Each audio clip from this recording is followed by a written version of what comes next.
प्रमुख प्रतिपक्षी दल नेपाली कांग्रेसका सांसद डाक्टर मिनेन्द्र रिजालले सरकार सञ्चालनको परीक्षामा प्रधानमन्त्री असफल भएको बताउनु भएको छ। संघीय संसदको बैठकमा उहाँले सरकारले संसदसँग गरेको कार्य सम्पादन करार गर्न नसकेको बताउनु भएको हो।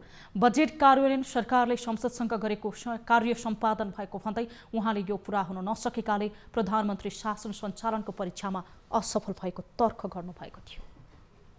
तपाईले मन्त्रीसँग गरेको कार्य सम्पादन करारका बारेमा त औला उठाउनु होला, मन्त्री फेर्नु होला, तर जनताले प्रधानमन्त्रीसँग गरेको कार्य सम्पादन करार खोइ हिजो जनताले निर्वाचनमा गरेको कार्य सम्पादन करार पूरा भएन प्रधानमन्त्रीज्यू। त्यति मात्रै होइन, संसदले गरेको थियो कार्य सम्पादन करार, अघिल्लो वर्ष बजेट कार्य सम्पादन करार हो, संसद र सरकारको पूरा गर्न सक्नु भएन प्रधानमन्त्रीज्यू। यो परीक्षामा असफल भइसक्नुभयो।